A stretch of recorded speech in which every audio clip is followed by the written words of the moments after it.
Hello friends, welcome back to my channel. जैसा कि हम लोग पहले के वीडियो में प्रयाग संगीत समिति के सिलेबस के बारे में जाने और आज हम लोग उसके थ्योरी पेपर के बारे में विस्तार से जानेंगे। वीडियो पूरा देखने से पहले लाइक शेयर सब्सक्राइब करना ना भूलें। So first theory paper of 50 marks. So आप लोग जल्दी से अपने अपने कॉपी में इसे जरूर से नोट डाउन कर लें ताकि आप लोगों को एग्जाम में बिल्कुल भी परेशानी ना हो। सो पहला क्वेश्चन है निम्नलिखित पारिभाषिक शब्दों का ज्ञान। ये वीडियो स्टार्ट करने से पहले मैं आपको बता दूं कि ये वीडियो मैं आप लोगों के लिए थोड़ी देर पॉज कर करके मैं आगे फॉरवर्ड कर रही हूँ ताकि आप लोगों को नोट डाउन करने में बिल्कुल भी परेशानी ना हो।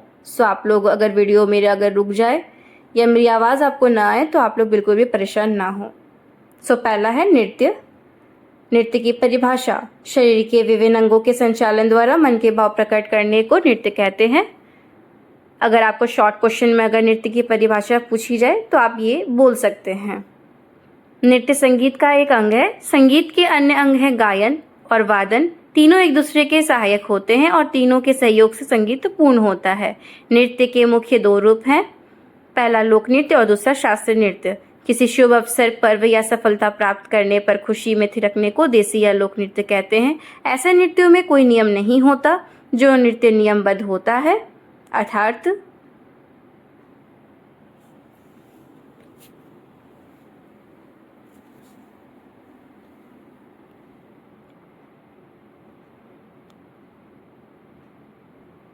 जिसमें नियमानुसार सिर से पैर तक शरीर के विभिन्न अंग चलाए जाते हैं, शास्त्रीय नृत्य कहलाता है। इस नृत्य में सफलता प्राप्त करने के लिए कठिन साधना करनी पड़ती है। दूसरा आपसे पूछा जाएगा कथक नृत्य की परिभाषा लिखें। यह मुख्यतः उत्तर प्रदेश का शास्त्रीय नृत्य है। इसका प्रचार उत्तर भारत के अन्य प्रांतों में भी है। इसे पुरुष और स्त्री दोनों अपनी अपनी विशिष्ट वेशभूषा में करते हैं। एक व्यक्ति किसी वाद्य पर लहरा देता है तो दूसरा तबला या पखावज से संगीत देता है।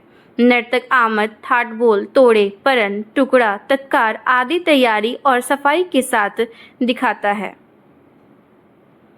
इस नृत्य में घुंघरू,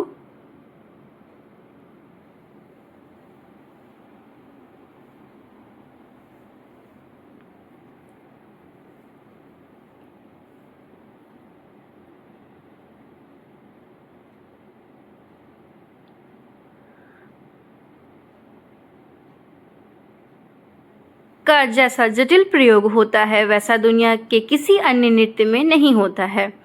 तीसरा है तत्कार की परिभाषा। नृत्य में पैरों में बंधे घुंघरुओं से जो ध्वनि उत्पन्न होती है उसे तत्कार कहते हैं। जैसे ता, थे, तत्, इसका शुद्ध नाम तत्कार है। इसी का अपभ्रंश तत्कार हो गया। इसका महत्व शास्त्रीय नृत्यों में विशेषकर कथक नृत्य में बहुत है। तत्कार द्वारा नर्तक लयकारी दिखाता है। प्रत्येक ताल की तत्कार उसकी मात्रा और विभाग के अनुसार होती है। तबले के समान तत्कार के भी पलटे और लय बांट होते हैं।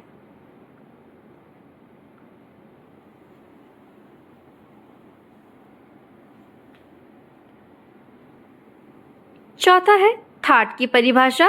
कथक नृत्य प्रारंभ करने के तरीके को थाट कहते हैं। कुछ लोग इसे बराबर की लय या एगुन की लय भी कहते हैं। एगुन नामकरण गलत मालूम पड़ता है। जब एक मात्रा के एक मात्रा गाया बजाया जाता है तब उसे ठाकी लय कहते हैं। इसमें छोटे छोटे मुखड़े, टुकड़े, तिहाई आदि लेकर नेत्र, भौं, गर्दन, कलाई आदि को लयबद्ध संचालन करते हैं। कुछ विद्वान टुकड़ा अथवा परन के बाद एक मुद्रा में खड़े होने को थाट कहते हैं।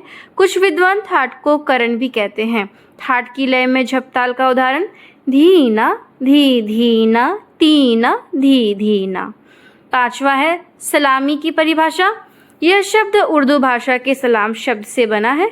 मुस्लिम परंपरा अनुसार जब कलाकार मंच पर प्रवेश करता है तो दर्शकों को सलाम करता है। अतः सलामी ऐसे बोलों की रचना है जिसके अंत में कलाकार दर्शकों का अभिवादन करता है, नमस्कार करता है, इसलिए इसे नमस्कार भी कहते हैं। राज दरबारों में पहले नर्तक नृत्य के किसी तोड़े द्वारा राजा को नमस्कार करता था। जब सम पर सलाम या नमस्कार करने की मुद्रा आती है तब सलामी समाप्त होती है। मुसलमानी और अंग्रेजी राज्य समाप्त होने के बावजूद भी सलामी शब्द का प्रयोग होता चला आ रहा है। इसे नमस्कार कहना अधिक उचित है। स्वर्गीय कालिका व बिंदादिन महाराज ने अनेक सलामी तोड़े बनाए हैं। 3 ताल में इसका उदाहरण इस प्रकार है। त तत ता थे तत आ थे तत तत तत थे त्राम तत तत ता थे आ थे तत तत ता। आप लोग इसे जरूर से नोट डाउन कर लें। छठे नंबर में है आमद। आमद की परिभाषा, जिन टुकड़े से नर्तक अपना नृत्य प्रारंभ करता है उसे आमद कहते हैं। यह एक प्रकार का टुकड़ा होता है। उदाहरण 3 ताल में धा त क थुंगा धा गे दी गे ता धा दित्ता दित्ता किट धा तक का थुंगा तकिट तका किट कत गदिगन ता थे तत थे आ थे तत थे तथे तथे थे तत ता।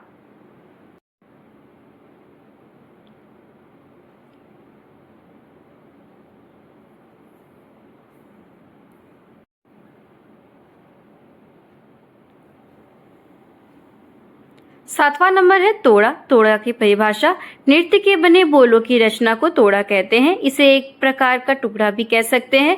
नृत्य में तालबद्ध बोलों को छोटे समूह और टुकड़ा कहते हैं और बड़े समूह को तोड़ा कहते हैं। टुकड़ा और तोड़ा समाप्त होने पर सम पर आते हैं। टुकड़ा छोटा होता है और तोड़ा बड़ा होता है। तोड़ा में विभिन्न लयकारियां भी दिखाई जाती हैं। यह अधिकतर 1, 2 या 3 आवर्तन की होती है। इसकी समाप्ति पर प्रायः तिहाई का प्रयोग होता है। उदाहरण 3 ताल में एक तोड़ा।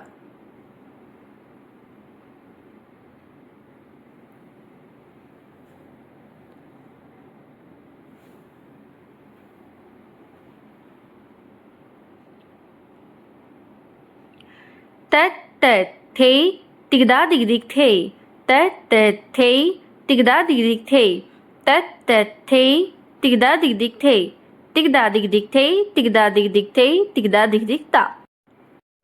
सो आप लोग इसे जरूर से नोट डाउन कर लीजिए और मेरे इस चैनल को सब्सक्राइब कर लीजिए ताकि आप लोग आगे के अपडेट्स मिलते रहें। सो मेरी इस वीडियो को देखने के लिए थैंक यू वेरी मच।